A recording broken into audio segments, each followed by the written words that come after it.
5 August 2024 এদিনই পতন হয় শেখ হাসিনা সরকারের। শেষ মুহূর্ত পর্যন্ত অতিরিক্ত বল প্রয়োগ করে হলেও ক্ষমতা ধরে রাখতে চেয়েছিলেন শেখ হাসিনা। তাতে রক্তপাতেও পিছপা ছিলেন না তিনি।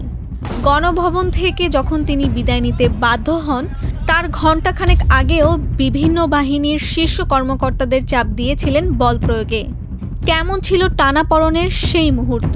6 তারিখের যে লং মার্চ টু ঢাকা কর্মসূচি ছিল, সেটাকে আমরা একদিন এগিয়ে নিয়ে এসেছি। আগামীকাল 5ই আগস্ট সারা দেশের মুক্তিকামী জনতাকে ঢাকার উদ্দেশ্যে রওনা হওয়ার জন্য আমরা আহ্বান জানাচ্ছি। সরকার পতনের এক দফা দাবিতে 5 আগস্ট মার্চ টু ঢাকা কর্মসূচি দেয় ছাত্র জনতা। সেই কর্মসূচি ঠেকাতেই তৎকালীন প্রধানমন্ত্রী শেখ হাসিনার নেতৃত্বে 4 আগস্টে 2 দফায় উচ্চ পর্যায়ের বৈঠক হয়। পরিকল্পনা করা হয় কিভাবে মোকাবেলা করা হবে এই কর্মসূচি।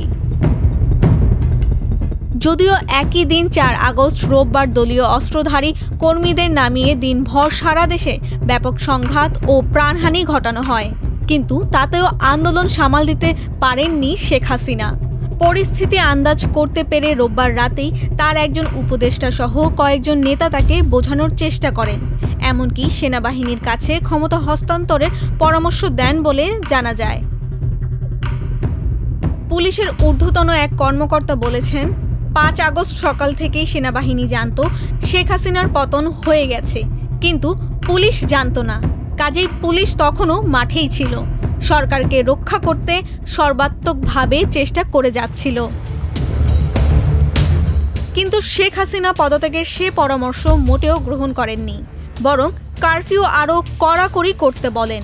5 আগস্ট সকাল থেকে সারা দেশে সংঘাত সংঘর্ষে প্রায় 100 জনের প্রাণহানির ঘটনার খবর পাওয়া যায়।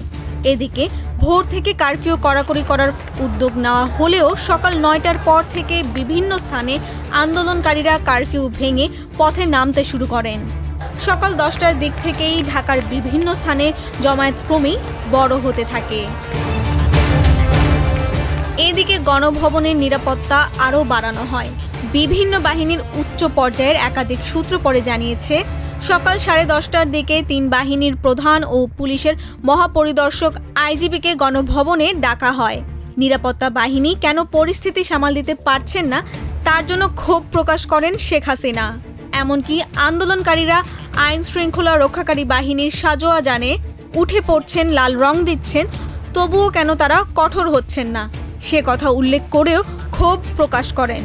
এছাড়া বিশ্বাস করে তিনি বিভিন্ন বাহিনীর কর্মকর্তাদের শীর্ষ পদে বসিয়েছিলেন বলেও উল্লেখ করেন।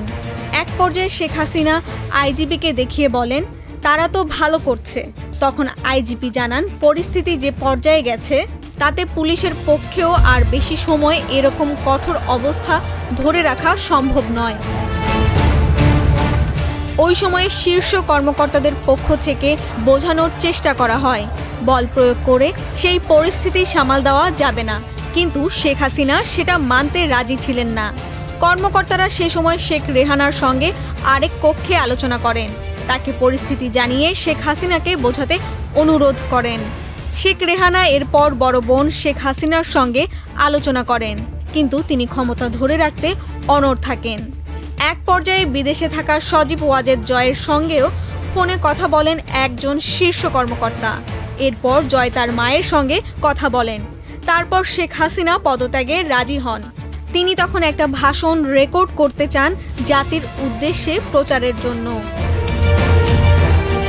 ততক্ষণে বিপুল সংখ্যক ছাত্র জনতা শাহবাগ ও উত্তরা থেকে গণভবন অভিমুখে রওনা হয়েছে বলে গোয়েন্দা তথ্য আসে তার হাতে।